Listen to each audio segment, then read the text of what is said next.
The opinions and statements made by the guests of the Success in Practice podcast are their own, and I do not endorse or accept responsibility for their positions. Any information given by myself or the guests is educational in intention and not to be taken as medical advice. If you choose to act on the content involved in the podcast, you do so at your own risk.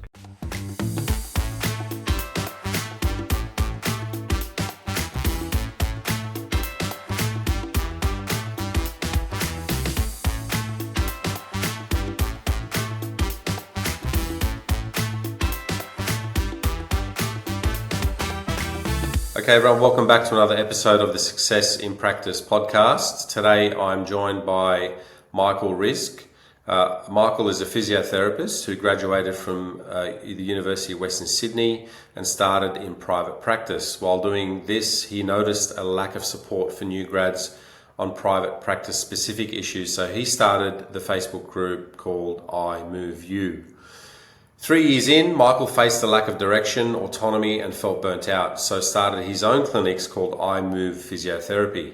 They have since grown to 5 locations in Sydney and have been going for over 10 years. During this time, Michael has been focused on what builds great teams and cultures based on the principles such as autonomy, mastery, and purpose. Michael joined the Clinic Mastery team as a consultant and helps other clinics grow their practices and improve on the lives of their patients and practitioners. Michael spends his week working on the physio clinics, helping business owners with clinic mastery and helping grads on I Move You. He has cut back his table time significantly and now focuses on management and helping other practitioners. He spends his spare time with his 2-year-old girl, Amali, gaming, investing and collecting Pokemon cards. Definitely from my generation there, Michael. Mate, welcome to the podcast. Thank you for joining me. Thank you, mate. Thanks for having me on. Pleasure. So a bit of backstory. I saw Michael's content online and kind of resonated with some of the things that he was saying about, I guess some of the struggles, the opportunities and challenges that the new grads that he's been working with are facing in the physio world. And I noticed some similarities to some of the challenges that were faced in the osteo world too. So I thought we could kind of have a chat around that and get Michael's input. But yeah, so that's what sparked that. So I'm really glad that you've joined me. But before I go on to that, mate, tell us a bit about you, Michael. Tell us about your backstory. Where'd you grow up? Tell us, who you are, what shaped you, and what got you into physiotherapy. Yeah, thanks, man. Well, I grew up in Sydney, in Bankstown, in Western Sydney. And I remember I tore my ACL. That started my physio journey. I think almost every physio tore their ACL. And so from 15, kind of when you're having that year advisor conversation and career advisor, I tore my left ACL. And then my first game back, I tore my other ACL when I was 16. First game of what? I was playing football. Yeah, right. At Football. that time Yeah. for Panania. Right. And we have a clinic in Panania, which is how we ended up with the clinic in Panania. So, I basically spent 3 years at physiotherapy from 15 to 18. And I thought, I like this. I'm interested in science. I'm interested in anatomy. It seems like I get to work with athletes. And that sparked the conversation of how do I get into physio. My marks weren't good enough, so I went into what was the new degree at that time called exercise science at Western Sydney. Which I think it's called WSU now. Is it, Sammy? Yeah. Western Sydney University now, I think. That's right. They had a big rebranding. So my marks weren't good, which is relevant because a lot of young physios or young to be physios feel like they can't get the high 90s you need to get in. But I went the back door and then did the masters at Sydney in physio, and that was my background into physio. What do you think happens when you have such a high requirement in terms of marks to a health science course? What do you think happens to the type of graduate or the type of person that ends up attracting? Yeah, it's interesting. It's hard to make general inferences, but I do feel like it could potentially attract the wrong person. Personality is such a big thing about what we do, right? Yeah, right. Like it is. You're painting people with a certain brush when you make the assumption, but you have to be very good at passing exams to get a 99 UAI, and that might what we're learning in the health sciences, that might not necessarily lend itself to someone who can connect with people, who has the communication skills, potentially a bit more outgoing. I don't know if you see this, but it feels like they're the people that are more successful in private practice at the start. Um, Definitely. so I'm not sure. I'm not sure the impact of that. But I don't know. Have we seen an environment? I don't know if you have, Semi, where the UAI was a lot lower. I don't know if physio was ever like 60 or 70. Well, across Yeah. the spectrum, I think the physio. I mean, a lot of this is demand. So if there's a high demand for the course, the mark's going to go up, and Yeah. so there's always a high demand for physiotherapy. I don't know if that's changing or if that's, I don't know what the supply and demand rates are at the moment, but I can't see that mark coming down too far. When I was studying, I think the mark was sitting at 96 for osteopathy, Yeah. and then it came down to about 89 over the years. I know that the UAI for chiropractic is significantly lower now, and so Mm. across the spectrum of those three main professions who kind of share the same market, I think the chiros have reduced their mark that they require. Has it attracted? Because I actually have a few chiros that work with us, and it does attract a different type of person. Is it better or worse? It's a hard one to say. I don't want to generalize, but I think though there is something. There might be a mark that's way too high. I think 99. I mean, if someone got 99, I'm assuming they're going to be an astronaut or something. I didn't think they'd be a physiotherapist. You know what I mean? Like, you know. But we don't want it going down to like 70. So I think somewhere in the 80s is going to be, 85, 86, and between Mm. that, around those marks. I mean, that they're achievable marks for people who want to be dedicated but not, live in a textbook kind of thing, Yeah. you know. It's like But a brilliant doctor or surgeon, but with no bedside manner. Is like in what we do, you need more than academic brilliance, and maybe it filters those people out incorrectly. yeah, yeah, definitely. And you can, I mean, you can get away with it as doctor or as surgeon because you get propped up by the medical system, right? Like even if Yeah. you have no bedside manner, there's always another patient coming through, Yeah. but it's not like that for us. We really have to connect with people. Yeah. I agree. And maybe that's it might lean into what we talk later, but the maybe the degree can itself can do a better job of helping those skills along. Yeah, definitely. I'll talk to you about the education model that Mm. physiotherapy is facing. That'll be good to chat about.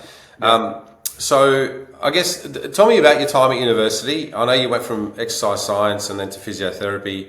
Um, Back in those days, was there a lot of manual therapy happening as part of your education? Yeah. I think we probably suffered the most because it was significantly changing already. Physio was already changing to go away from manual therapies into the exercise science space. And because I did exercise science as an undergrad, um, there's less time to practice the manual therapies when you only do a 2 years master. So yeah, I felt like not only was physio changing, but also instead of doing 4 or 5 years of physio, I did 3 years of exercise science, 2 years of masters of physio, and they had to get in so many topics in 2 years. And unfortunately, a lot of it wasn't manual therapy or getting proficient at manual therapy. So yeah, I think it had already changed by that point. Right.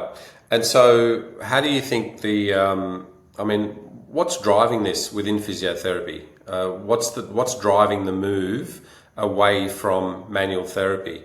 Obviously there's a heavy exercise input to what you're doing in the clinic, but there used to Yeah, be also there used to be I mean, I saw a physiotherapist when I was a young soccer player, footballer. yeah, And he worked on my MCL. He got some Sorbeline, frictioned it, worked on the quads, did work on the hammies. And that was always part of what I thought was physiotherapy. What do you think yeah, is driving the movement away from manual therapy and only to exercise prescription? yeah. I think physios see themselves as like the white knights. They're very righteous in a way. Is like, and I think it was born out of bad physio. there's always this narrative with physio of I don't want to overservice. It's like super strong. It's super strong if you talk to any young physio. The one thing they absolutely do not want to do, and they'll tell you, is I don't want to overservice. And it's very strong and it comes from a right place. And that was big when I was coming through uni, because it seemed like physio at the time was almost so far the other way. You would go twice a week for a whole year and you would do, I don't know if this was happening in osteo, but you would get put on a heat pack. You were often seen between patients. So the physio was seeing two patients at once. You'd be put on the electrotherapy machine.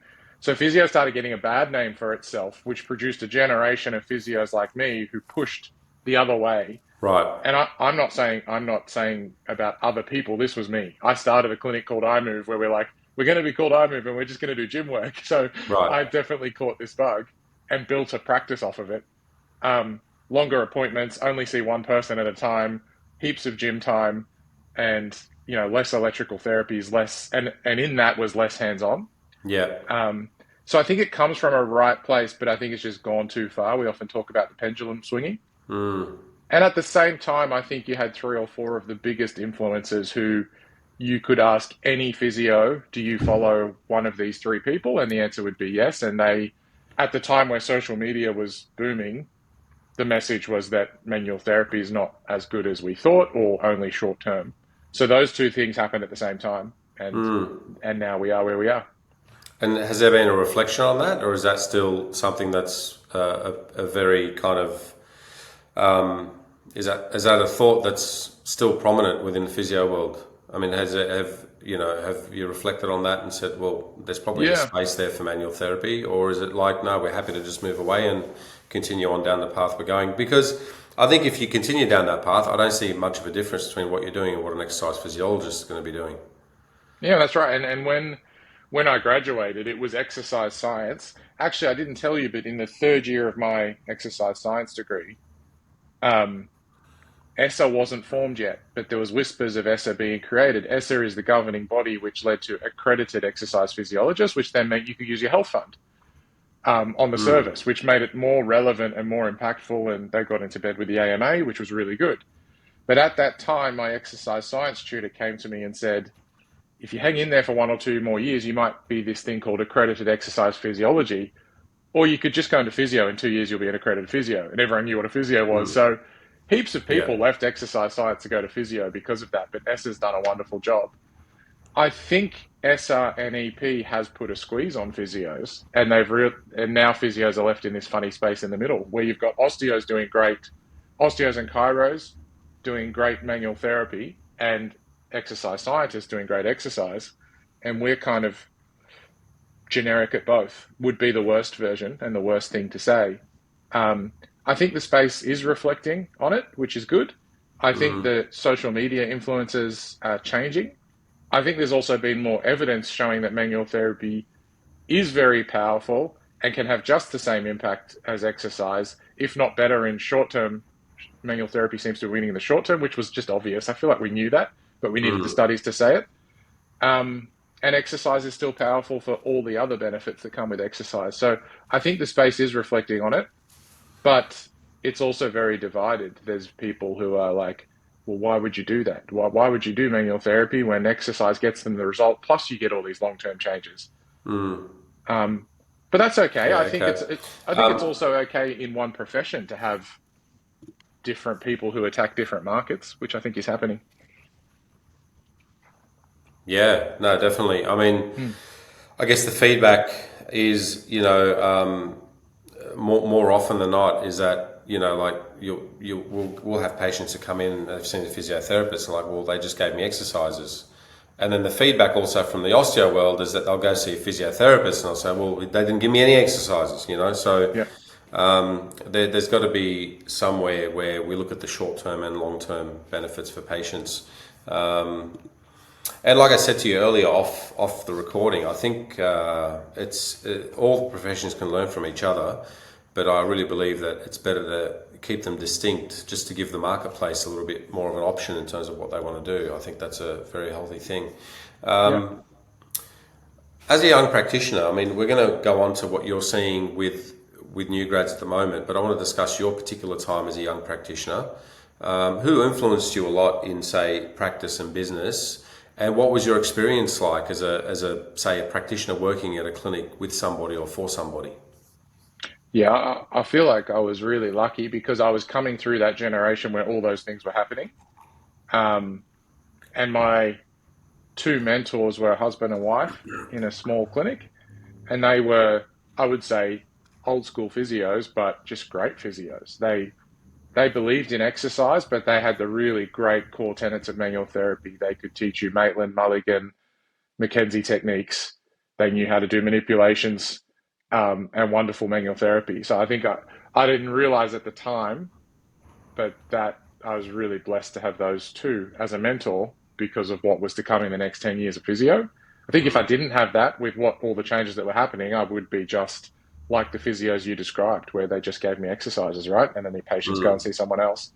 Um, so they were brilliant and they were old school. They worked me quite hard. Like Glenn would send me home with a chapter in a textbook like every night. If I hadn't read it the next morning, he'd like get up me a bit, and I like that. It was old school. Yeah. But it's one of those things you don't realize how thankful you are until later on, and even until I was hiring team members myself. Mm. Um, so I was very lucky, very very lucky. That was in Carringbar in the Shire with a lot of Right. active people around, which was good. Yeah, and your particular time with them, was that from I guess a financial business standpoint? Did you learn things there? Did you learn how practice runs? Was that something that influenced you, or was that influence elsewhere? Um, I think I always knew I wanted to be a business owner. Um, I just always had that feeling. It was when Facebook was launching, and I just like we have to be on this. We Mm. have to be educating the public. We have to be talking to people and communities, and what a powerful tool this is. And it's such a weird thing to say, but Facebook is the reason I left because it was just a clash in values. I'm like, we've got to do this. Like we have to be on this thing. We have to be doing videos. We can be talking to thousands of people and helping people do what we do. Um, and it was just that moment where I'm like, okay, I could go to another practice, or do I just go for it and start a thing myself? And then Mm. decided to start the thing myself. So I didn't get much business knowledge because they were still old school in the sense of like, they run the business and we're the team members. Mm. Um, I'm really open with running of the business now with my team members, and like I'm pretty open with a lot of that stuff. So no, I'm really thankful. I don't think I would have had the success in business, even though they didn't teach me business things. They gave me the skills I needed to be a great physio and actually reflect on this stuff and teach my team members now Yeah. how to find that middle ground. Yeah. Right. So Yeah. I guess then, where did you get a lot of the business mentoring that you, or was it just something you did on the fly and learnt from? I took a photo. Uh, I went to the UWS library and I hired out this book, how to run I think it was like literally called How to Run a Physio Clinic. Yeah. It, there's a guy called Paul Wright in our industry. He wrote a book called The $1 Million Practice, which is really famous. It was like 20 years before that. Mm. But I used our library like crazy. I hired books about shares, stocks, investing, business. I was just always interested. So I was always reading that stuff while I was coming through. Um, but then nothing really prepares you, hey, you would know, like Yeah. until you actually start the clinic. So about 3 years in of running iMove, which is jumping ahead, that's when I met Clinic Mastery, and I went through Clinic Mastery as a Mm. member to learn Mm. how to run a clinic, and then that's how I became to be a consultant for them as well. Yeah. Great. Great. Yeah, All right. And so you went to then you started your own practice, iMove yeah, Physiotherapy. yeah. And so what have been your biggest challenges in building that? I guess from a practice in Panania to 5 locations, what have you found to be most challenging in terms of building that practice?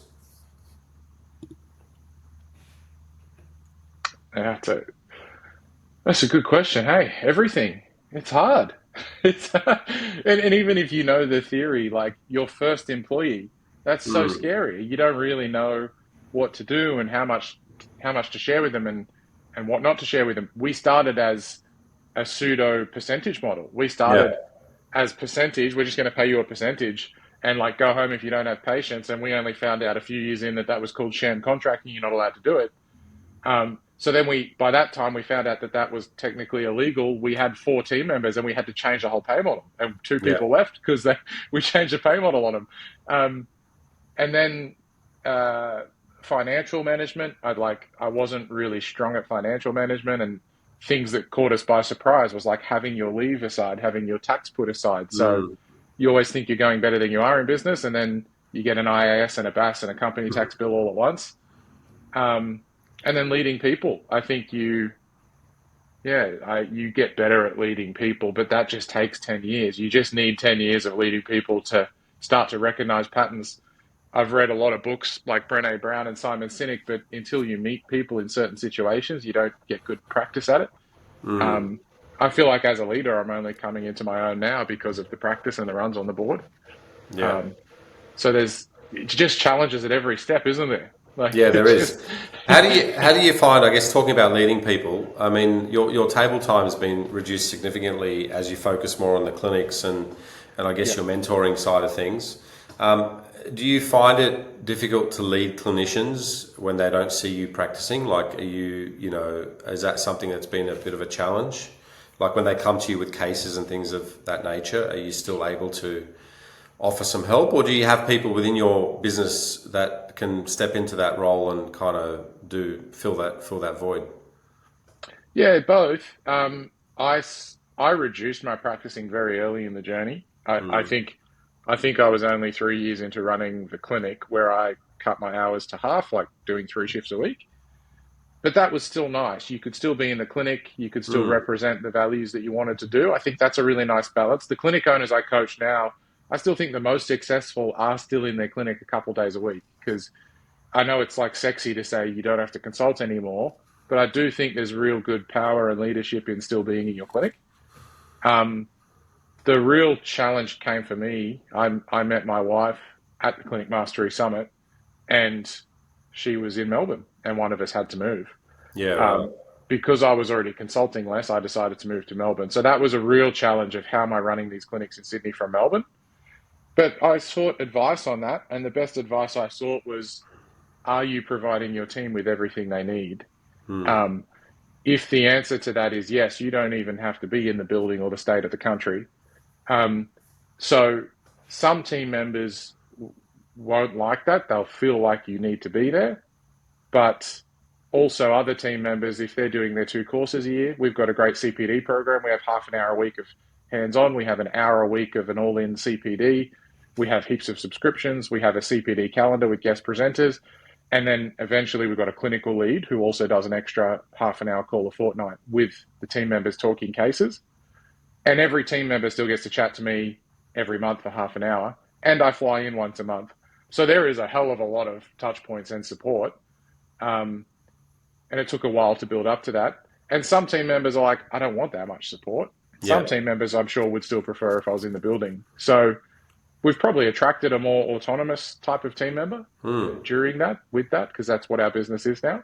Yeah. Um, but yeah, certainly challenges. My learning is probably, I think most owners potentially overstate their importance of like, you can be very successful without being there, even though I don't encourage it.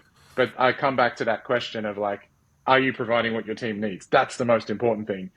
And you can do that. You'll be successful. Yeah, I guess you seems like you've got the systems in place to be able to do all that. And once you have those in place, and also, I mean, it seems like you've delegated responsibility to some other people on the clinical side of things, and Yeah. and that works well. So yeah, definitely. I think one of the biggest contrasts that I see at the moment between us as an osteopathic profession and what you're talking about is just the sheer volume of practitioners. You've got physiotherapists that would. I mean, if you put let me ask you this question, Michael. If you put an application or I guess a job, a position available, how many applicants would you get, and how long would it take you to fill that void? Yeah, I'm particularly blessed because I've been doing what you do, Sammy. I've been doing content for 13 years for grad Mm, physios. So you couldn't use me as a measure, but when I do it, I get lots of applicants all the time. right. But a normal physio clinic, if they put a job ad out, I think what you're touching on is, yeah, they will get 2 or 3 applicants pretty quickly. Yeah. And that's not the case for you. I think you were saying. Not in Sydney, no. Not in Sydney. We have to kind of headhunt. We've got to Yeah, go. Yeah, we've got to go hunting, and well, I mean, we still put the positions available. yeah, But what you get, it's really. I mean, like when you get one applicant, like how do you say no? Sorry, you need to, this. yeah, You don't fit our values and our structures. You just kind of got to take it and do your best with it. But yeah, it's interesting to know that I mean, obviously, the content you've been putting out with iMoveU as well. There seems like there's a pathway there for students who really connect with what you're doing to kind of then move into a role with you at the clinic. So that's helped a lot. yeah, But also, I mean, having the volume of graduates in Sydney and across the country, that I think that's really the biggest difference that I see. I mean, we've got no students graduating in Sydney, and I think there's at least 4 universities that have physiotherapy. You've got Sydney, Western Sydney, New South, I think, do it, and ACU. yeah. Yeah, so I mean that's got to be a massive thing. Just having like 300 graduates, by the sounds of it, every year in the state. I want to ask you about iMoveU. hmm Tell us about the genesis of that. What is it, and what made you want to start that, and what are your intentions for it? Hello, everyone. I'd like to take a quick moment to thank everyone for watching and listening to the podcast. If you have received value from this episode, the kindest thing you can do for me is to like, share, follow, and subscribe to the channel on whichever platform that you are listening on.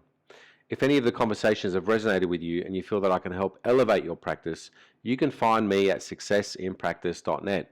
That is, the Success in Practice program can be found at successinpractice.net. The Success in Practice program is the signature program that takes a practitioner who may be struggling with retaining patients. They may not be certain about building effective treatment strategies, and they may feel somewhat anxious and doubtful about what they are going to do with a patient.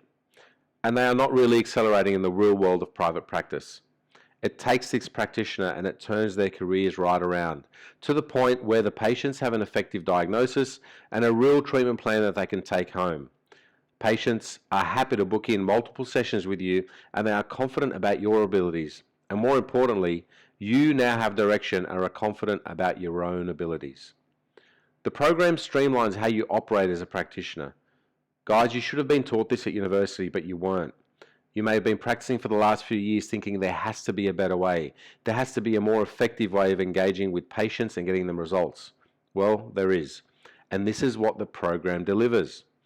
Go to successinpractice.net and check out the options available to you. See where I can help you easily grow your patient list and finally earn the rewarding income that you deserve. For all the information on how you can reach me personally, check out the show notes. Also in the show notes, you'll find a link to the chat transcripts from these podcasts. These are valuable and a wealth of information. I really hope that you're enjoying the podcast. Guys, leave a comment if there's any questions on this episode, and please, don't forget to like, share, follow, and subscribe to the channel. Now, back to the show. Yeah, it's a good question. I'm still figuring it out. I My parents and grandparents always, the one thing they always taught me was to give back, and that was part of the Facebook thing at my first practice. I'm like, if we can reach even one person or 100 people or 1,000 people, it's not really about the volume, but if you can just help one more person, I was really into that, just like producing a video, producing an image that could help people. So I always wanted to help grads. Um, I just turned the camera on one day and I just started talking to grads. I would talk to the students at Sydney Uni, like in their last year, and tell them like what my first couple of years was like, and then I'd go back and tell them what my first couple of years of business was like. So it was more just helping grads um, in a way to give back. And then I also found, like, selfishly, I'm preaching this to middle career physios now, but sometimes when you're a bit stale, the best thing you can do is give back. Like, we all get a bit stale in our career. I saw in my team members when we had grad physios come through and they were able to express how much they know, which sometimes you forget how much you know as a third, fourth, fifth year, they were really lifted by that, oh, I'm actually really good at what I do and I can help other people too. And so that kind of became a really nice way, almost retention, to boost the spirits of my existing team as well. So then we just developed this culture of always helping, and we talk at the unis and we do content on our page. Then it developed into live courses. So there was a few years there where I did 3 or 4 live courses a year. Then it turned naturally into an online course, which we have now. And we changed the name to Private Practice Apprenticeship, just in case people are looking. We we were very close to being bought out by a big education company.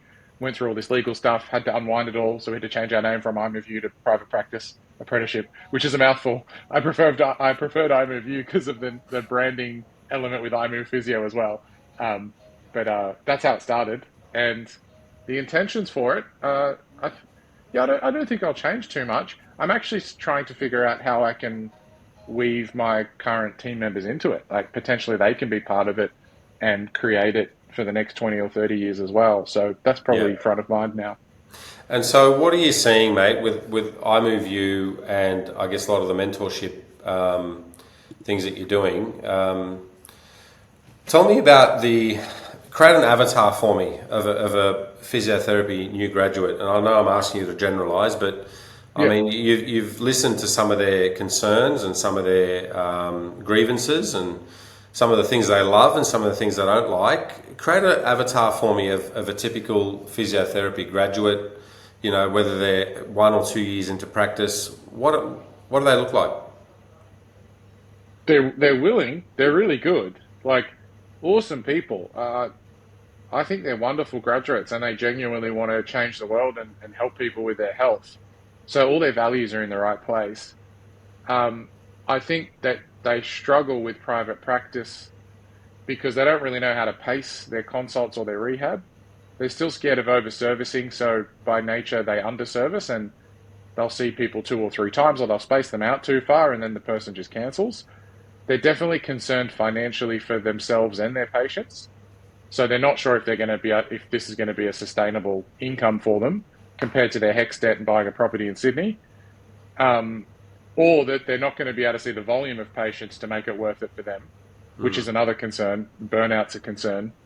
And then that can rub off on the patients. So because they're financially aware, they'll potentially not see a patient as often as they should or see them all the way to the end of their rehab, which is kind of ironic because if we go back to the previous conversation about being more exercise focused, they're just basic physiology dictates we need to do at least 8 to 12 weeks to get significant changes that aren't just neurological.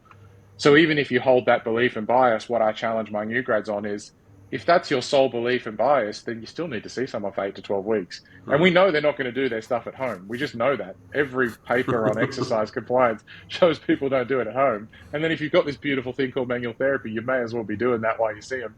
Yeah. So I challenge a lot of those biases. And it's probably, do you think that's industry specific or do you think I think all young graduates have a financial concern, economy concern, and then nervous about selling or overcharging patients. I don't know if that's just our industry or more so our industry because we like helping people. Yeah, no, I think definitely it belongs to the person whose personality is skewed more towards compassion and agreeableness. Yeah, Like I've done some of the personality tests with my staff and myself as well. I'm quite disagreeable as a person, and my care factor generally is a lot lower. But I think that seems to help because I disassociate myself from the person and look at that I'm helping this condition. And so as I get to know the person more, then I can kind of connect with them. But I think most therapists aren't like that. I think most therapists are compassionate people. They have a high care factor and they're generally agreeable. And so that then lends them to be, I don't want to use the word manipulated because I don't think it's a thing that patients do on purpose. But if a patient tells you that, they can't, look, I might not be able to afford, to see you twice a week for 4 weeks, Sammy. I just say, look, I give you my best. I'm just giving you the best of me. This is the best treatment plan that you can be on. I'm not your accountant. I'm just here to give you what I think is the best thing for you, and then you make that decision. I don't sell treatments. I make an offer, and that's the best offer that I can make for you, and you decide what you want to do. So that doesn't come with really a selling point of view, but it's more so, you're really just giving the best of yourself. And you made that point earlier, like if you are giving the best of yourself, you generally will have to see people, 6 to 8 sessions in 4 to 6 weeks at least. And so, I just, that's how I kind of frame it to people. And with osteopaths, what I found really worked is that they really need to understand the physiology behind why some consistent treatment is required. There's physiology behind that. It's based on our principles and what we believe is as osteopaths. And so if you teach them the physiology behind it, it does make it a little bit easier. But to your question, I agree. It's a profession. It's non-specific to professions. I think it's just a personality thing. But I think all of our professions, physio, chiro, osteo, they tend to attract people that have those personality traits. And that makes it hard for people probably like you and me who aren't burdened with those traits too much to kind of try to get them to shift. Because I think personality is more biological than we'd like to believe. So that's a hard one. I think what I end up doing is I end up hiring based on personality. And so I just don't, like if I find someone that's just too agreeable and just compassionate about everything, then it's probably not going to be a good fit for the clinic. But again, I'm in Sydney. I don't have a lot of choice. But that's the way I've gone with things. But it's interesting to see what some of the struggles there are. How are you seeing, I guess, from a new grad point of view, how are you seeing, you talked about their reluctance for over-servicing. It's not really over-servicing what you're talking about, but what have you found to be the key thing that you've picked up on that can change that mindset? Have you found something where you can kind of get them to shift, or has that been still a challenge for you? Yeah, it's interesting. I was just reflecting on what you said, and we noticed a pattern. We've got 4 guys who are ex-military or ex-Navy, and I would say that they have to be a bit more disagreeable. And we listen to the end of their consults, and they're just so different. They're just like, this is what you're going to do. This is what you've got. This is how long you need to come and see me. Yeah. And it just gets done. And they're the most successful. And this is the hard part, the ethical boundaries for young health professionals. I don't think the word success is conflated to mean financial success or outcome-based. I think they're the same thing. I'm sure there's businesses where they're not getting outcomes and they're just busy and they're earning great money and not getting outcomes. But in physio, we see that if you're the clinician who's consistently busy and your patients are referring to you, you're normally getting your patients to stay the journey, which means they're getting stronger and more resilient, and then they're happier and they're doing the things they love, and then they refer more people. But I do think some young physios are worried that being busy and then being financially successful means that they're not getting ethical outcomes. And that's not true. Those two things can go together. So the thing that I think is most helpful, I think it's talking about the spectrum of underservicing and overservicing, and just whatever your personal values are or clinic values, and placing yourself on that spectrum. So what I like to say is, we don't have many patients we see once a week for 52 weeks, and some clinics do, and that's okay. Like, it's not, I don't have a judgment about that. It's just, that's not what we do. I would say underservicing is seeing someone 2 or 3 times and saying, here's your strength program, go home, and they're never going to do it. And they're the patients, because we call them, who say, oh yeah, it was okay, but now I'm seeing the osteo or the chiro. So that's underservicing. And you don't know who they're then going to go and see, where they could probably get a worse outcome for themselves. And then I kind of put a stake in the sand and say, look, I think this is overservicing. I think seeing someone twice a week for 52 weeks is probably too much. What I think we do really well, our values, which is just our values, they're not right, is I think we want to calm shit down, which is like a Greg Lehman saying, like, let's see someone twice a week for 2 or 3 weeks and get really good manual therapy into them and just calm their system down and reset them and let them know everything's going to be okay. And then let's give them a really good strength program that matches with their outcomes. and here's 20 papers, which I just have on reserve, on shoulder pain, knee OA, hip pain, plantar fasciitis. And when you look at all the papers, if you're really evidence-based, Yeah. all of these papers were done over 8 to 12 weeks and were seen once or twice a week. So a lot of the time that a person who calls themselves an evidence-based practitioner, and what normally pairs with that is seeing people less, well, then I'll dig into the evidence and say, like, cool, do you have any really good papers on shoulder impingement or plantar fasciitis where they only saw them twice? Because Yeah. I've got all these papers that say it took 8 to 12 weeks or 6 months. A lot of the time it's actually 6 months if you look at like Achilles and plantar fascia. So sometimes it can be as simple as the evidence. Sometimes it's the spectrum and showing them what we think is under, what we think is over. But sometimes it's just going deep on that psychological stuff of like, where is this coming from? Like, were you guys poor growing up? Because we were poor growing up. Like, we had Salvation boxes at our house and we only had one income, and I came from a divorced family. So sometimes it's digging into where their financial beliefs come from. And the last thing that I lean on, funnily now, is like, well, most boomers are pretty rich. like most of our patients who are over 40, they might not be rich as cash flow, but they've got one or two properties, and they bought Yeah. those properties when they were 40,000 or 100,000. They're sitting on a shit ton of equity. So the financial barriers that we have as young health professionals, like, I'm never going to be able to afford a house in Sydney, is what a lot of young physios are telling themselves. That is just not true for people over 40. And people over 40 with one or two incomes that have their home paid off, and sometimes one or two homes, the one thing they are happy to spend their money on is their health, and their health funds are usually pretty good. So there's 4 or 5 angles I take, depending on what they bring up for me. What do you tend to do for it? Well, like I said earlier, I think for me the physiology part is really the most important. Yeah. You said it earlier. One thing I'll ask you this. I'll make this statement and see if you agree. I found that the practitioners who are, I don't know if anybody's just only evidence based. Like, you'd be pretty.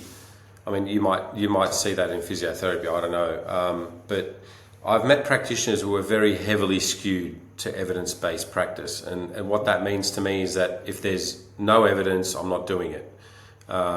If there's very little evidence, I'm very iffy about doing it. And so I've never met a practitioner that operates that way who was impressive. I just haven't. Clinically, I don't find them being very impressive. And so I find that their reluctance to treat comes from a lack of confidence of actually putting their hands on people, in the osteo world at least. And I think it might be the same in the physio world. I think their reluctance to treat probably stems from them not being as confident in actually applying the skills that they were taught. And so that could be an issue too. I think we never want to admit that we're not as good as we think we are, and we've done usually a 4 or 5 year degree, and we think that we've kind of learnt a lot. But like every experienced practitioner will tell you, your education actually starts when you graduate. And so I think it seems like more of a confidence thing when you see somebody who's under-servicing because of an evidence base. I think they're just hiding behind the evidence. I don't think the evidence tells you that anyway, but I think they're hiding behind the evidence because clinically they're not overly impressive. And so, yeah, people might not like me for saying that, but I've never met a practitioner who was, even a practitioner who's, probably been registered for 10, 15, 20 years. They've gone into academia. They don't seem clinically impressive to me. Like, I don't see a whole bunch of outcomes and actual patient experiences that they've done to any real extent that would make them believe that what they're doing is actually really, really helping people. Now, in saying that, where the physiology aspect comes into it, I mean, we can kind of discuss this a little bit. If someone comes into you with acute pain, with an inflammatory condition, some kind of tendinopathy or something like that, there's physiology behind that would suggest that you need to, stimulate that stress recovery adaptation cycle. So, we're stressing the tissue, it's got to recover and then adapt to a new state. And so, if that's usually a 24 to 48 hour process. And the best time to actually see somebody again is 2 to 3 days after you've seen them if they're in acute pain. And so physiologically speaking, I mean, you came from an evidence point of view that the evidence says that, these trials are happening with 1 to 2 visits a week for 8 to 12 weeks. Well, even move away from the evidence and just go to pure physiology that, the physiology tells you that you have to see someone twice a week for an acute problem, and it's generally going to take 4 to 6 weeks for it to kind of start to change. And so I go in on that. I just found that the osteopaths are quite heavy on their physiology, but I'm sure the physios are. That's just what I found work. What do you think about that in terms of, the physiology aspect of it? Somebody comes in with acute lower back pain, you can't do too much. You can't overcook them because they're already in spasm. They're already in a lot of kind of contracture, a lot of inflammation. You want to really get them moving. Initially you want to get them moving. And you move them on Monday, they feel better, a little bit better on Monday, Tuesday. Things might start to go backwards Wednesday, Thursday. That's a really good time to see them again. And that's just physiology. That's not us making. It's not like we sit there and make up a treatment plan. This is what a lot of new graduates think. It's like, why'd you put twice a week? I'm like, well, it's a physiology behind it. We're not just throwing treatment plans together because we want to, see the bank balance go up. Yeah, I think that's an easy inference to make, and I think in tough economical times, it's easy to be divisive with, business owners think a certain way and therapists think a certain way. I see that inference sometimes. Yeah, I see that too. Yeah, Yeah, and that's why I'm pretty transparent in my clinic with everything that's happening. yeah. I agree with the first thing you said as well, though, is the clinicians that will say I'm evidence-based. Yeah, they, There's a confidence issue there. I think so. What I've also noticed is they haven't had much hands-on themselves, Yeah. or they had a negative experience. A lot of people I've met have had a negative experience with manual therapy, or they haven't had manual therapy, or they've never actually been to a physio or an osteo. I think that's an Well, issue. I don't, It's I a don't, big, yeah, go on. sorry to cut you off, but I'm talking to you as a physiotherapist, so I don't want to hone in on the manual therapy side because not Yeah, everybody that's doing physiotherapy. But even if you just go from a exercise prescription point of view, it's the yeah, same deal. I think they just lack confidence in putting together a program that's going to be well thought through based on some good solid principles that yeah, allows for that stress recovery adaptation cycle to play itself out. yeah, I think they're looking at templates and they're kind of going, well, for this problem, we do normally give this, but this patient's a little bit complicated. I don't really know what to do. Here you yeah, go, try this, come and see me a couple of times and then try this program and off you go. Now they wash their hands of it like, I did my role and if the patient didn't get better, well, we blame the patient and that's not a good thing. yeah, yeah. So I I don't want agree. to, I don't want to just leave it to manual therapy. I think from an exercise point of view too, I think Yeah, we can kind of hide behind the evidence a little bit too much. I think so. I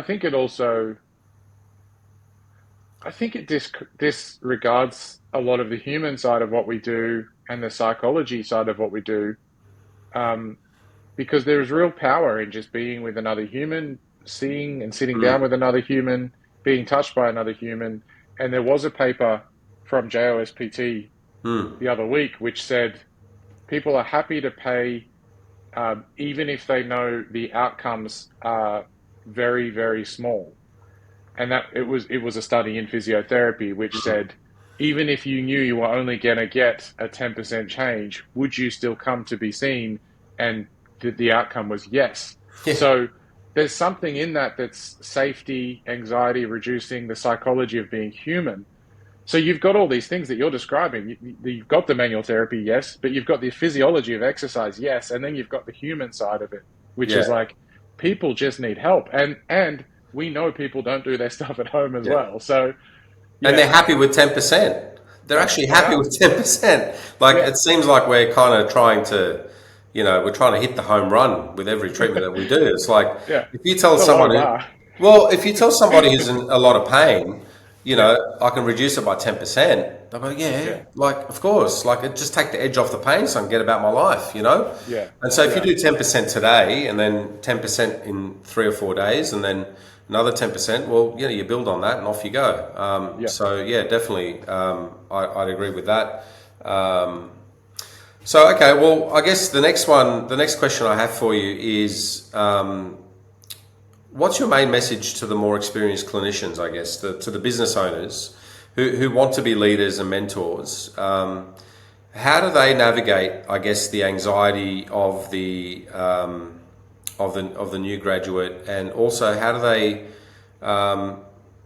how do they build their team from an overall point of view? Because in a team, especially in the physio world, I guess, and some of the larger osteo clinics in Melbourne who might be listening to this, you might have a team of a couple of physios, a couple of osteos, a chiro, a podiatrist. I spoke to a couple of osteopaths. Simon Ashley from Brisbane, he's got a whole practice full of GPs as well. And so, how do you get that whole team aspect working together? We discussed earlier that you've got some systems and procedures that are kind of set up. I'm sure you do a lot of this with Clinic Mastery. Give us a couple of tips on how to kind of get that whole team culture kind of rounded and built nicely. I was just going back to the new grad point of you need to get treatment, because I think it does lean into the people who underserve us, and you said they're kind of like not impressive therapists, is like you need to get a lot of treatment in all professions. Like the biggest tip I could give a new grad is like go and get treatments from all the health professions. Because I also found that those least impressive therapists who were more hands-off, who did underservice, couldn't get their patients to the end, they've had like such little experience actually being treated by what we do. And I think it was the biggest blessing I had was my 2 ACLs, because I just knew what it could do for you.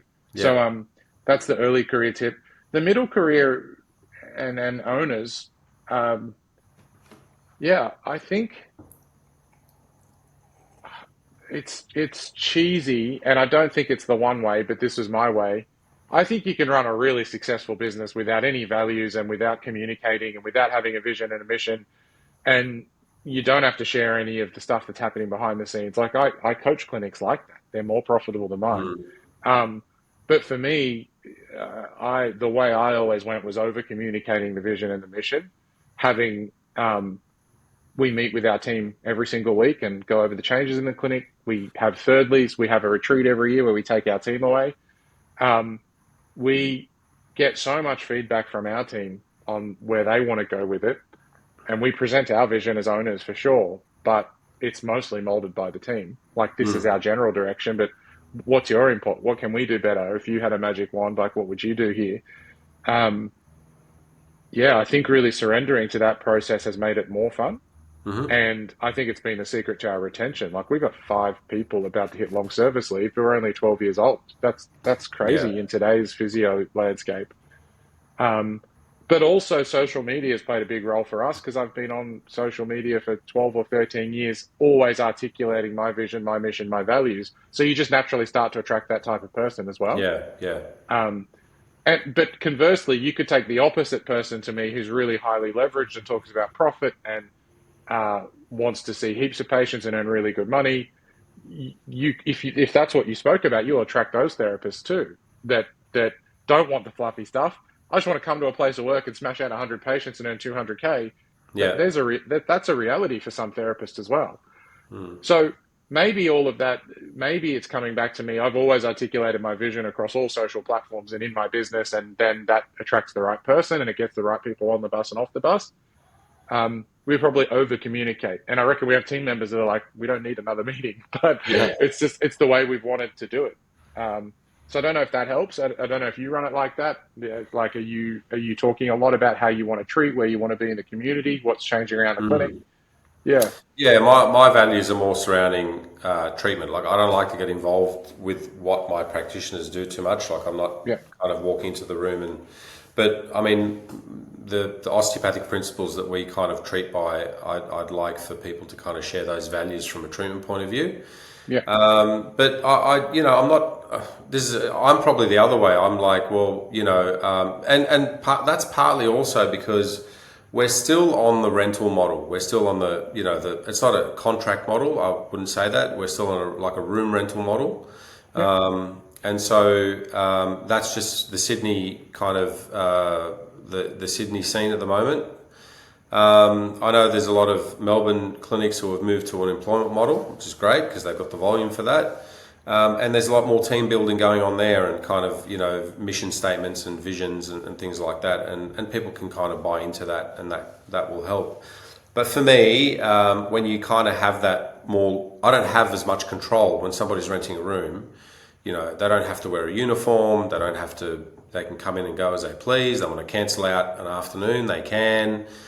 And I found that like, you know, when if you're trying to sell something and you tell people that what you're really bad at, like, you know, if you're trying to sell a car and the first thing you tell someone is like, look, this car is probably not the best on fuel economy. All of a sudden you get this kind of level of trust because you've actually told them what's bad about the car.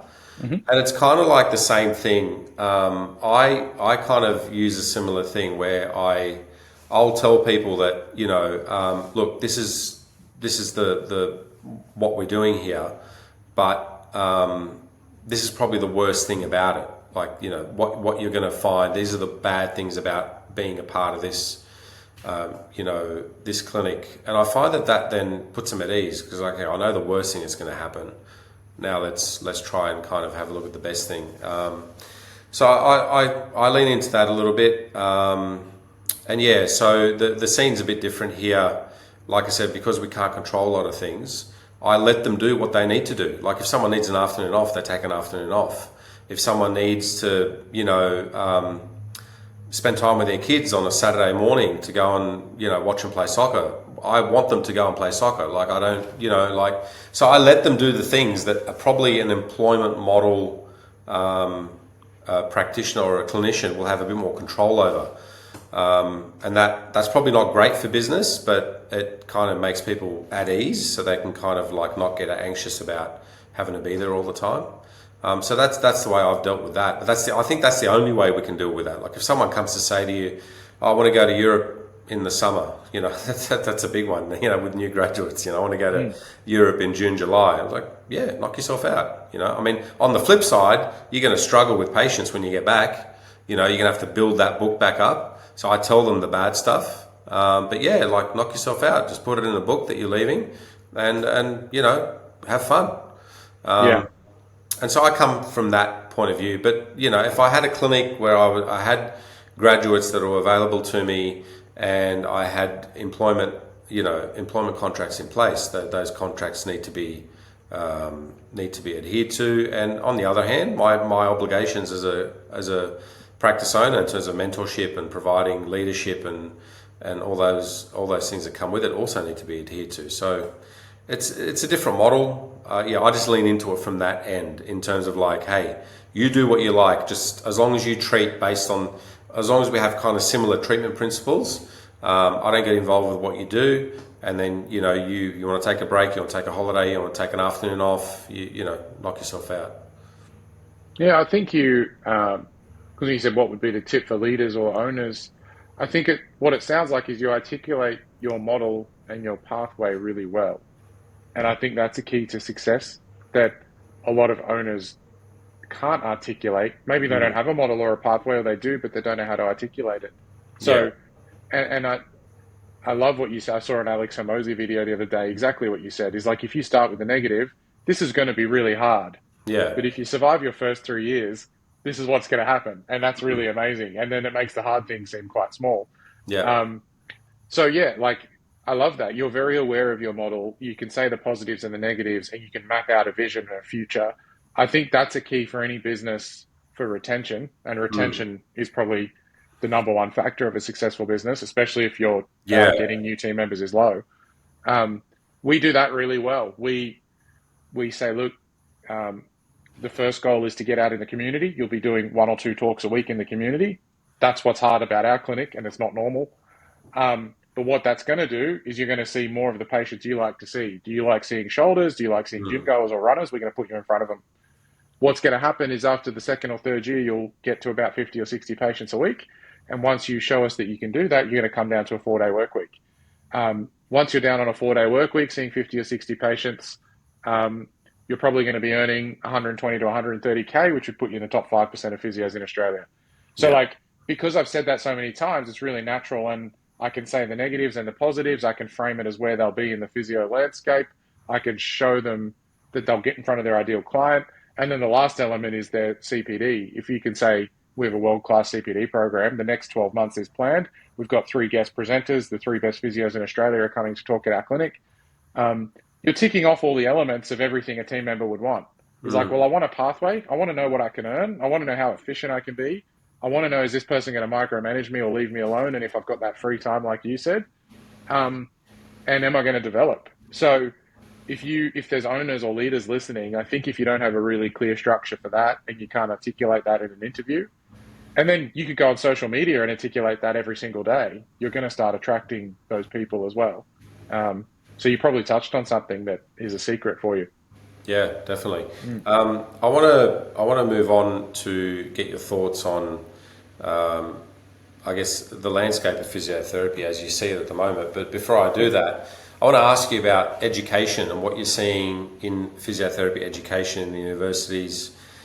What do you like about it? What don't you like about it? And where do you think the gaps are? Like, what would you change if Michael Rizk was the all-conquering czar of physiotherapy tomorrow? What, what would you change about education in your profession? I think there just needs to be a private practice module throughout uni, which teaches them the realities of what are the pay models that there exist, how many patients you'll be expected to see, how do you be in a team and build a great culture, how do you attract your own clients, how do you end a consult? Um, Talking about the realities of these numbers. If you're seeing someone 3 times, you're actually underservicing. Like I think there just needs to be a private practice module, which is kind of what I've created. Like the intention of my private practice apprenticeship course, which was iMove, is just like students need to know this Yeah, before they get into their first job.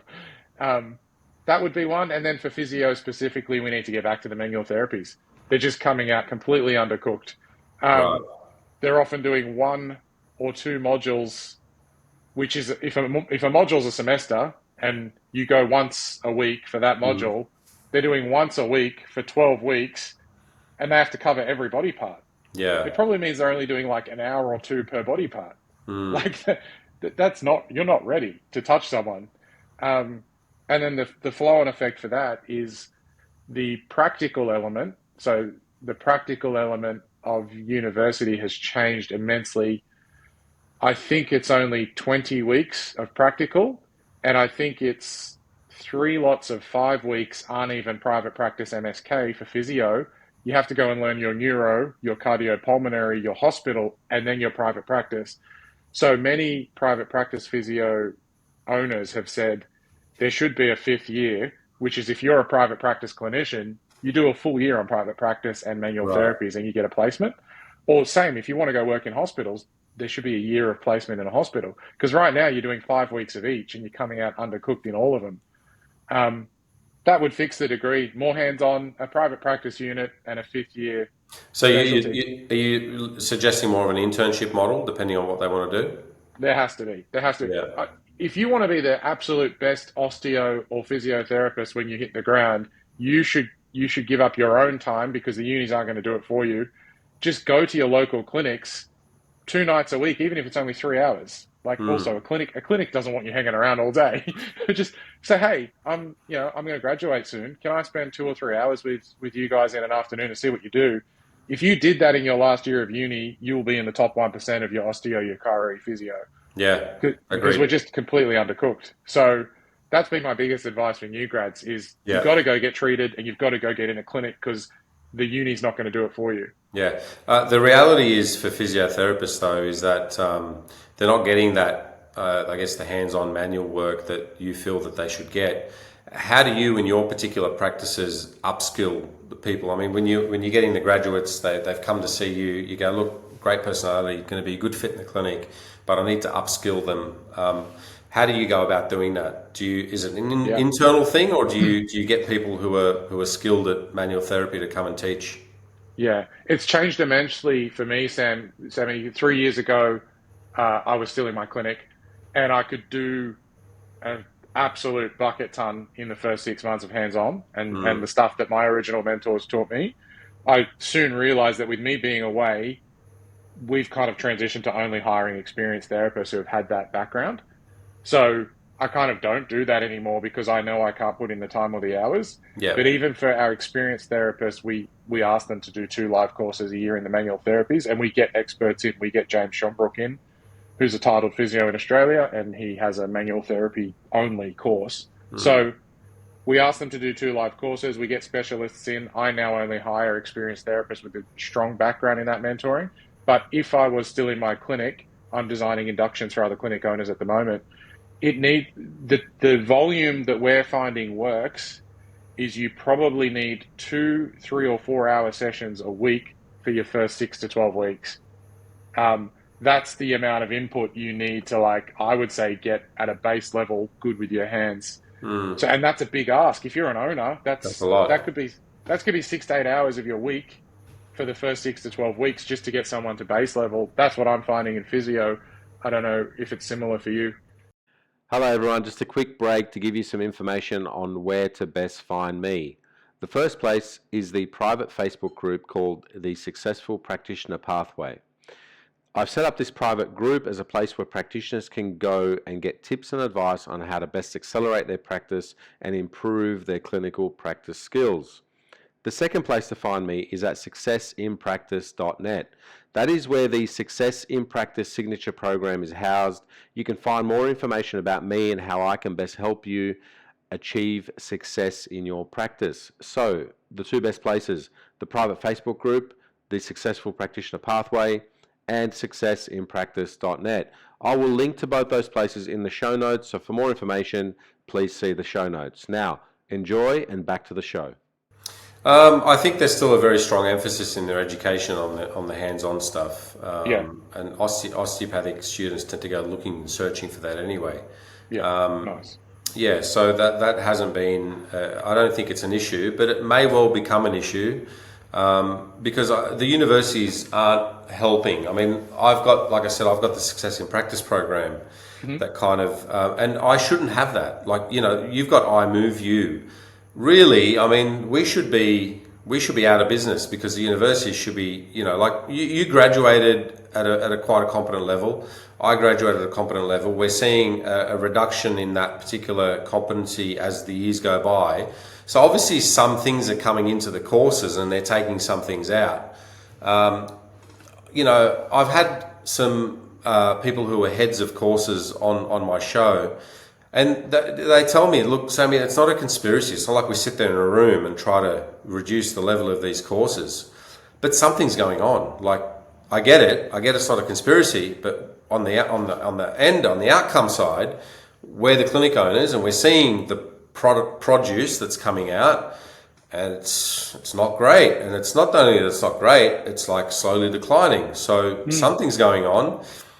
I don't think the universities care anymore. I think there's a business model there for them that they're trying to hit, and so that's opened up a little bit of a market for people like you and me to kind of go, look, there's the mentorship, there's a mentorship program for you.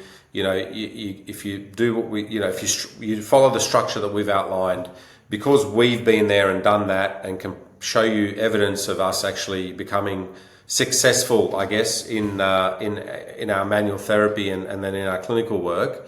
If you follow this model, you can kind of get there too. And it's not hard, it's not difficult. It just requires time. Like you said, the hours that it requires is difficult. And so I guess that's why you've brought in some experts and you kind of invest your money rather than your time. And that makes sense. Hmm. So yeah, we do have that kind of problem. It's probably not as bad from a manual therapy point of view, but yeah, definitely the physiotherapy aspect of not having the manual therapy in the profession is probably needing to be addressed. And it seems like that you're addressing it in your private practice, and practitioners left on their own to address it too. What do you want to tell me about the current landscape though of actual physiotherapy? I mean, how do you see the profession? We talked earlier about kind of the problems with not being as hands-on and kind of looking more like exercise physiology, and that's going to be a problem because, I mean, you want to be a distinct profession. You mentioned some gaps in education. You mentioned also that there's no real private practice module for students. You've said that there's probably no hospital module too. They're just kind of like two generic things rather than one good thing. But what's that producing? What does the landscape look like in physiotherapy world? Is the future bright, or do you think that there's some change that's needed? Yeah, it depends what day you ask me. I feel really split on it, but it's probably a position of privilege because there's so many physio graduates, right? Which is the opposite to what you were saying. So because there's so many, you do get a wide array. You get some physio graduates that are so passionate about hands-on and manual therapy and they've been treated a lot. You get some that are so passionate about their hospital placement. They want to help people with serious car accidents or neurological conditions. So there are a lot of us. So it is a wide spectrum. Um, yeah, I think it's bright because all of them that I've met are really wonderful, really caring. Uh, they want the world to move better and be free of pain and have better health outcomes. Their hearts and Tell minds me are in the about right I place. guess, tell me about the private practice landscape. Because, I mean, Yeah, physiotherapy, you've got the hospitals, you've got the rehab, you've got but yeah. in terms of private practice, tell me about that landscape. Like, what's that looking like? Mm. Do you think wages are going to get any higher? Do you think that, I mean, you mentioned earlier that, a pathway there is to make $120,000 to $130,000 a year. Yeah, That may not seem like a lot of money to people. And when people look at cost of living and so forth, and not only that, also when you compare it to the education and the time they put in, yeah, and the fact that they've had to bloody get a 98 or a 99 in their HSC, it's yeah, like it comes with that prestige of go, well, I should be, I should be kind of like on the same level of, I don't know, maybe a surgeon or a doctor or something like that, but they're not. mm. And so, is that a problem? Do you think that the pay gap is going to, the hourly rate for physiotherapy is just not great? Is it going to get better? Is it going to get worse? How does the profession address that? Yeah. Well, it seems like most physios in Sydney and Melbourne are charging between 95 and 130 for a half an hour consult. Correct. So that just limits. It's just a limit. Like that's the limiter. And most physios don't want to go less than half an hour. Some physios want to go more than half an hour. Um, it's hard because you can't say I want more money, but I want longer consults, but I also don't want to charge more. That's that's a feeling that we've all faced at some point. Like, And I don't want to overservice. yeah, I don't want to overservice. I don't want to charge more. I want longer consults, but 120K is not enough. So Yeah. that's probably the thing I love educating on is Yeah. like you get to choose your poison at least. Mm. so, so because there are clinics that do longer consults, but you're probably on a salary model and the salary just goes up each year and it might be between 90 and 110. Then there's physio clinics where it's salary and commission and you can see 60 or 70 clients a week if you want to. Mm. But seeing 60 or 70 clients a week is it feels like a lot. That's the feedback from many physios at the moment. That But requires upskilling too, right? it does. You need to be good at what you do. You need to be efficient. Yeah. You need to take a lot of the emotion out of it a little bit. Like you can't wear a lot of us. It's probably that empathy fatigue that you have as a new grad, and you build up a bit of an armor to that as you get more experience. But if you're taking on 15 or 16 people's emotions a day, you won't be able to see 60 or 70. Mm. Um, so, but you get to choose. You get to choose, and some models articulate that really well. Yeah. Um, if you do, we did a module on this the other day. 300K seems to be the magic number in physio land. I don't know what it is for osteo, but if you can bill 300K a year, that equates to working 46 weeks of the year, which equates to 50 consults a week at $130. So pretty standard numbers. And 50 consults a week is not hard. $130 is probably the average in Sydney. And if you did that and you build 300K a year, most clinics at that point would be willing to pay you 40 or 50% of what you're generating. So now you're taking home a 150K package, which for physio is the APA workforce consensus said that you're in the top 10% if you're earning over 120. So you're in the top 10% for seeing 50 clients a week. You could do that in 4 days. You could do four days of 12 patients a day. That's pretty cruisy. Yeah, it is. You're in the top 10% of our profession, but is that enough? I don't know, but I don't know how to get it more unless you want to reduce your consult time or we start charging above market, which would be like 150, 160. Yeah. I don't think you get it more. I think we often, and this is one of the things that never gets told Mm. and you only ever really figure it out is that you're really restricted by. I mean, you're charging for your time, you know, Yeah. um, and so we're regulated. We're a regulated profession. It's not like we can say to somebody, "Hey, look, I'll get you out of back pain, but I want $5,000." You Yeah. know, Yeah. it's like the treatment is the treatment, and that's the amount of time it's going to take you. Mm. And so you can only see so many people a day. You can get very efficient at it and, see 100 consults a week if you really wanted to. But even then, there's still a limit on it. Yeah. And so what I tell people is that, use whatever you are, physio, osteo, use that for cash flow and go and invest. Have you thought about taking what you've learned with investing, with stocks and the stuff that you've learned there, crypto, whatever it is that you're doing, have you thought about maybe upskilling some of the people that work with you in that sense so they can make a lot of money and then it's less pressure on you to, do you know what I mean? Like, if you can teach people about property and they work for you as a clinician and they go and invest in 1 or 2 properties a year, that's a fairly good thing to be able to teach. Is that something that you've thought about? Yeah, I've done free webinars on crypto, ETF investing, and property, and with literally opening how we just opened is like, this will be your limit in our profession. If being financially ahead is important to you, you'll need to do these. You'll need to get efficient at your profession first, and then you'll need to do these things. And we do a financial session every retreat we have with our team.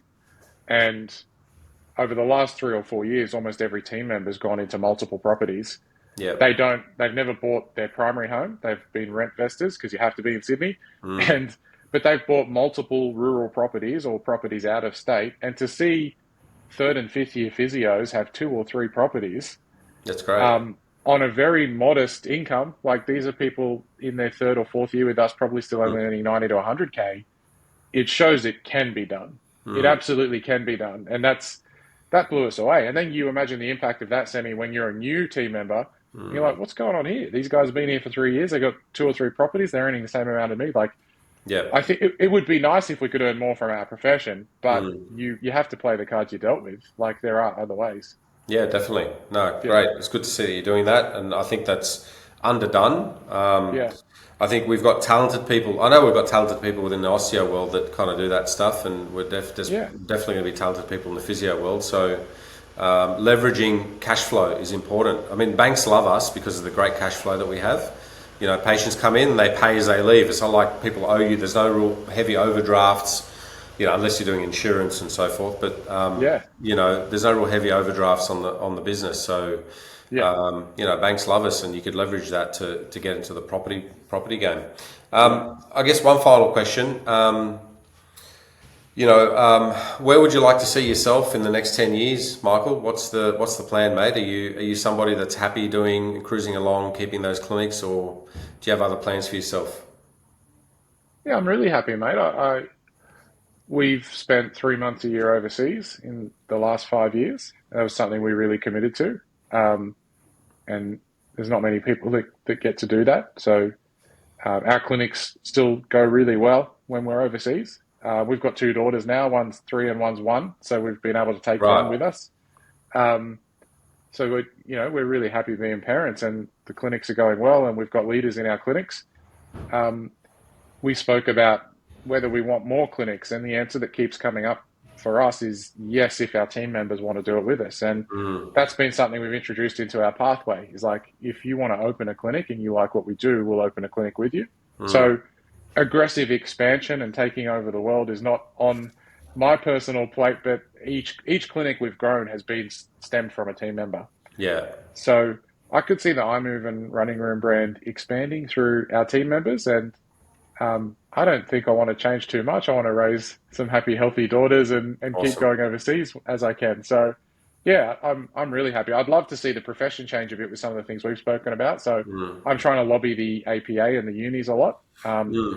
If I've spoken out against them a few times, so I don't know if they'll have me, but I'm trying to get closer, and I'd love to just keep being impactful on the profession. So if that comes through bodies or just doing it privately like you and I do, that would inspire me. Yeah, that's a hard one, right? It's like when you've seen some of the challenges firsthand, and you get to see it a lot because obviously you've been on social media for a while. People come to you because they're attracted by the message that you have, and then you start to see gaps and you try to lobby for changes there. All those changes happen really slowly, if at all, and that's really frustrating. It's highly frustrating because generally you've been a go-getter, you've been a business owner, somebody that's built practices, and you take decisions and you run with it. Even if you make mistakes, you'd rather make a decision and make a mistake than just be paralyzed. And you just see, I think, some of our, I guess, associations and bodies be a little bit kind of slow in the way that they move. And so that's definitely, I agree with you there, that would be quite frustrating.